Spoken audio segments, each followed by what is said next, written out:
Good morning বন্ধুরা, আমি সুস্মিতা। আমার একটি ব্লগে আপনাদের স্বাগত। ব্লগটা অনেক দিন পরে আবার দিচ্ছি।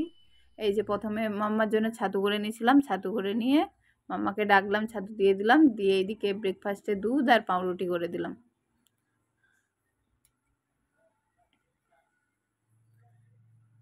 দুধ পাউরুটি মাম্মাকে খেতে দিয়ে দিচ্ছি, আমি এদিকে চা পাউরুটি নিয়ে বসে গেছি।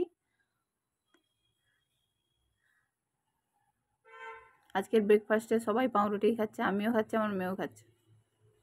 আজকে দুপুরবেলার লাঞ্চ লেবু লঙ্কা তো থাকে ভাতের সাথে, দেখতেই পাচ্ছেন। আর হচ্ছে লাল শাকের চচ্চড়ি, এটা পটল ভাজা, এপাশে হচ্ছে কাতলা মাছের ঝোল, এটা কি করেছে লম্বা লম্বা জানি না এটা, আর হচ্ছে আম। তাড়াতাড়ি করে নিই, নাহলে আমে মাছি বসছে।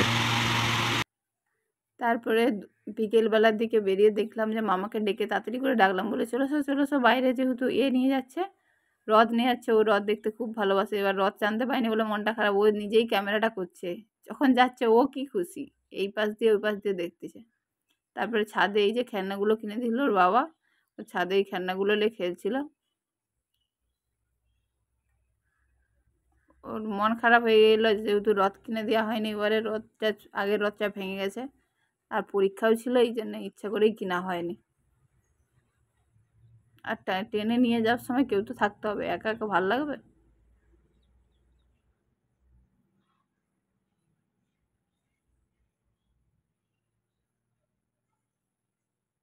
ওকে জিজ্ঞেস করছিলাম তোমার কেমন লাগছে, বলছে খুব ভালো লাগছে আমার।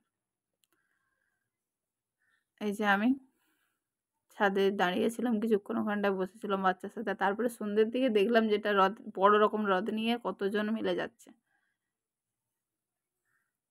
রাইকে বললাম দেখো দেখো কতজন এসছে রথ নিয়ে। রথটা অনেক বড় ছিল এটা।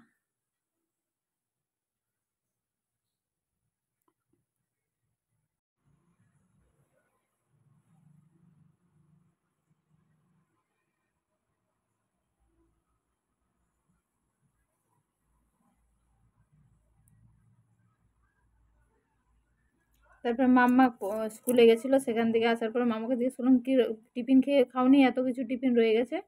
বললো আমি শুধু ওই প্যানকেকটা সরি প্যানকেক না, পরোটা টিফিনে দিয়েছিলাম, পরোটা আর দিয়েছিলাম 2 কুচি পেয়ারা আর কলা। তাও ফিনিশ করে আসেনি, শুধু কলাটুকুই খেয়েছে আর অর্ধেকটা পরোটা খেয়েছে। যেহেতু 11টা পর্যন্ত স্কুল, যদি না খায় কী করে হবে বলুন তো। স্কুলে কি কি করেছিল সেসব বলতেছিল। আমি বলি বলো কী কী করেছো। ওদের কথা যদি না শোনা হয়, বাচ্চারা ভাববে আমাদের কথা শোনে না। তাই জন্য আমি বললাম আচ্ছা স্কুলে কী করেছো, কীভাবে কাটালে, সব জিজ্ঞেস করছিলাম। আর এইদিকে রান্না করতে করতে চলে এলাম। মাছের ডিমটা ভেজে নিলাম। এই যে মাছের ডিম বড় বড় সাইজের দিয়ে দিয়েছিলাম, তেল ছিটকাবে বলে আমি দূর থেকে বড় বড় সাইজের দিয়ে দিলাম, সেটা কেটে নিচ্ছি। তারপরে মশলাটা কষিয়ে নেব। এই যে প্রথমে তেলে আলু দিয়েছিলাম, তার সাথে দিয়েছি পেঁয়াজ, আদা, রসুন, শুকনো লঙ্কা, লঙ্কা গুঁড়ো আর জিরে গুঁড়ো, তার সাথে দিয়েছি নুন হলুদ, দিয়ে কষিয়ে নিয়েছি। এবার ঝোল দিয়ে দেবো। এবার রান্নাটা কমপ্লিট করে আবার একটা জায়গা যাওয়ার আছে, বেরোতে হবে। এই যে রান্নাটা হয়ে গেছে। বাজারে যেয়ে আগে জেরক্স করে নিয়েছিলাম। আমাদের মধ্যবিত্তদের একটি সমস্যা, সবসময় আধার কার্ড, ভোটার কার্ড এসব জেরক্স করতে করতেই অবস্থা শেষ। স্বাস্থ্যসাথী কার্ডের যেহেতু রিনিউ করতে হবে, তার জন্য ওর জেরক্স কপি নিয়ে পার্টি অফিসে গেছিলাম জমা করতে। দেখলাম পার্টি অফিস বন্ধ। তারপরে আমরা চলে এলাম, এই যে এখানে আইসক্রিম খাচ্ছিলাম, একটু বসেছিলাম।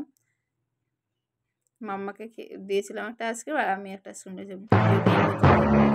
লাইক করবেন, আসছি পরের কোনো ভিডিওতে। টাটা।